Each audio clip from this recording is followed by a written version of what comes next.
ایذا رسانی اور مسیح کی خاطر دکھ اٹھانا۔ بطور مسیح کے پیروکار ہمیں اس بات کو تسلیم کرنا ہے کہ ایذا رسانی روحانی ترقی کا ایک موقع فراہم کرتی ہیں۔ میں نوید ملک ہوں۔ مکاشفہ 2 باب کی 8 آیت کے مطابق، اور سمرنا کی کلیسیا کے فرشتہ کو یہ لکھ۔ اب ہم افسس چھوڑ کر اوپر سائل کی طرف بڑھتے ہیں۔ سمرنا کا شہر جو کہ شمال کی طرف 40 میل کے فاصلے پر واقع ہے، جس کو رومی سلطنت میں زبردست اور خوبصورت شہر تسلیم کیا جاتا تھا۔ بنیادی تعارف پر ہم غور کریں گے، اور سمرنا کی کلیسیا کے فرشتہ کو یہ لکھ کہ جو اول اور آخر ہے، اور جو مر گیا تھا اور زندہ ہوا، اور وہ یہ فرماتا ہے۔ میرے خیال میں یسوع خود اپنا تعارف کرواتا ہے، اور جو کچھ سمرنا میں ایذا رسانی ہو رہی تھی اس کا تعلق بیان کرتا ہے۔ یسوع ان کو یقین دلاتا ہے کہ وہ مر گیا تھا اور زندہ ہوا ہے، اور وہ زندہ ہے کیونکہ وہ زندہ ہے اور رہے گا۔ اس لیے خواہ کچھ ہی کیوں نہ ہو، کچھ فرق نہیں پڑتا۔ وہ ان لوگوں سے کہتا ہے تم بھی زندہ ہو سکتے ہو۔ اور پھر آپ آیت 10 میں پڑھتے ہیں، جو دکھ تجھے سہنے ہوں گے ان سے خوف نہ کر۔ بنیادی طور پر اس کا تعلق رومی حکمران دیومتیان سے ہے، کیونکہ اس خاص شہر میں یہ قانون تھا کہ سال میں ایک بار آپ اس رومی شہنشاہ کو سجدہ کرنے کے پابند ہیں۔ اب سارے روم میں ایسا نہ تھا، لیکن اس مخصوص شہر میں یہ قانون تھا۔ اور اگر آپ سوچیں تو آپ کو کچھ خاص پہلو نظر آئیں گے کہ یسوع نے ایسا کیوں کہا۔ دیکھو، ابلیس تم میں سے بعض کو قید میں ڈالنے کو ہے، بعض کو قتل کرنے کو ہے، بہتوں کو آزاد کیا جائے گا، لیکن تمہیں دکھ اٹھانا ہوگا۔ جان دینے تک بھی وفادار رہ تو میں تجھے زندگی کا تاج دوں گا۔ مختصراً بات یہ ہے کہ یسوع بالکل وہی بات کہتا ہے جو یعقوب کہتا ہے جب وہ کلیسیا کو لکھتا ہے، جب وہ ایذا رسانی سے دوچار تھے۔ وہ کہتا ہے، اے میرے بھائیو، جب تم طرح طرح کی آزمائشوں میں پڑو تو اس کو یہ جان کر کمال خوشی کی بات سمجھنا کہ تمہارے ایمان کی آزمائش صبر پیدا کرتی ہے۔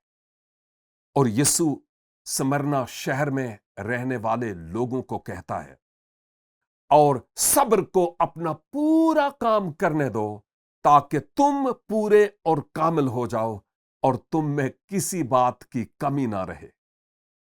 بالفاظ دیگر میں یوں کہوں گا کہ ان ایذا رسانیوں کو روحانی طور پر جب آپ بڑھتا ہوا دیکھو تو اس کو ایک موقع سمجھو۔ تاہم وہ یہ بھی کہتا ہے کہ جان دینے تک وفادار رہے۔ بہت سال پہلے ایک شخص تھا جو مرا، اور اس کی موت میں شامل ہو جاؤ۔ اس شخص کا نام پولوس تھا، اور آپ جانتے ہیں اس نے تیموتھیوس کے خط میں کیا لکھا؟ کیونکہ میں اب قربان ہو رہا ہوں اور میرے کوچ کا وقت آ پہنچا ہے۔ وہ جانتا تھا کہ وہ مسیح کی وجہ سے ظالم نیرو بادشاہ کے دور میں مرنے جا رہا ہے، اور 60 عیسوی میں ایسا ہوا۔ آپ جانتے ہیں کہ یہ دیومتیان کے 20 سے 30 سال پہلے کی بات ہے۔ میں اچھی کشتی لڑ چکا، میں نے دوڑ کو ختم کر لیا، میں نے ایمان کو محفوظ رکھا۔ آئندہ کے لیے میرے واسطے راست بازی کا وہ تاج رکھا ہوا ہے جو عادل منصف یعنی خداوند مجھے اس دن دے گا، اور صرف مجھے ہی نہیں بلکہ ان سب کو بھی جو اس کے ظہور کے آرزو مند ہیں۔ مختصر طور پر یہ کہ یسوع مسیح یہ کہہ رہا ہے کہ اگر تم زندگی گزارتے ہو تو مسیح میں پختہ ہونے کا بہترین موقع ہے۔ اگر تم مرتے ہو تو تم میرے ساتھ رہو گے، کیونکہ جسم سے جدا ہو کر خداوند کے ساتھ ہوگے۔ اس لیے یسوع اظہار ثانی کے باوجود جس میں وہ زندگی بسر کر رہے تھے انہیں نصیحت کرتا ہے۔ اس کے لیے ایک سوال ہے۔ اگرچہ ہم نے اس قسم کی اظہار ثانی کا کبھی سامنا نہیں کیا، اور میں جانتا ہوں میں نے تو نہیں کیا، اور اگر میں اپنے دل کی بات کروں تو شاید میں کبھی کروں بھی نہ۔ اگرچہ ہم اس قسم کی اظہار ثانیوں سے نہیں گزرے، تو کیسے آج ان ایمانداروں کی ابتدائی صدیوں کی اظہار ثانی کے تجربے ہماری زندگیوں پر اثر انداز ہو سکتے ہیں؟ میرے خیال میں ایک بات جو ہمیں یاد رکھنی ہے اور کرنی ہے وہ ہے دعا۔ اپنی حکومت کے لیے دعا کرنی ہے۔ ہمارے معاشرے میں یا ہماری اپنی سوسائٹی میں جو کچھ ہو رہا ہے اس کے لیے دعا کرنی چاہیے، کیونکہ یہ بائبلی پہلو ہے، نصیحت ہے۔ اور جب ہم پولس رومی سلطنت میں دیکھتے ہیں تو اس نے یہ بیان کیا تھا، جب اس نے تیموتھیوس کے نام خط لکھا تو کہا، پس میں سب سے پہلے یہ نصیحت کرتا ہوں کہ مناجاتیں اور دعائیں اور التجائیں اور شکر گزاریاں سب آدمیوں کے لیے کی جائیں، بادشاہوں اور سب بڑے یعنی اعلی مرتبہ والوں کے لیے۔ یہ رومی حکمران تھے جو روم میں گورنر کے عہدے پر فائز تھے۔ اور یہاں ایک اور وجہ نظر آتی ہے، اس لیے کہ ہم کمال دینداری اور سنجیدگی سے امن و امان کے ساتھ زندگی گزاریں۔ کیا یہ خوبصورت بات نہیں کہ ہم میں سے اکثر نے اپنی زندگی میں عبادت کرنے کا نہایت ہی خاموشی کا ماحول دیکھا ہے؟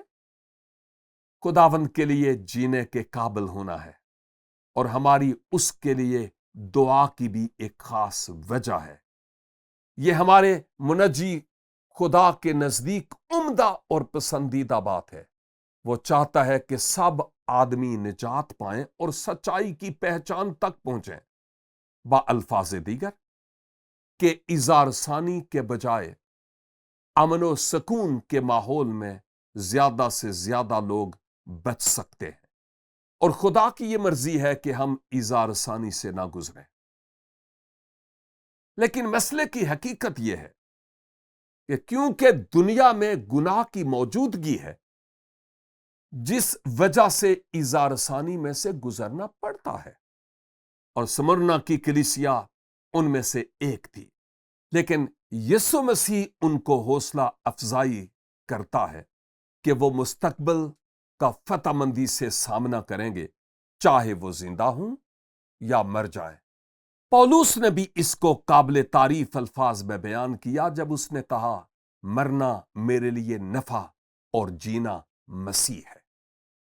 مختصراً یہ کہ یسوع مسیح بھی ان کو ایسے ہی پیغام کے وسیلہ سے نصیحت کرتا ہے۔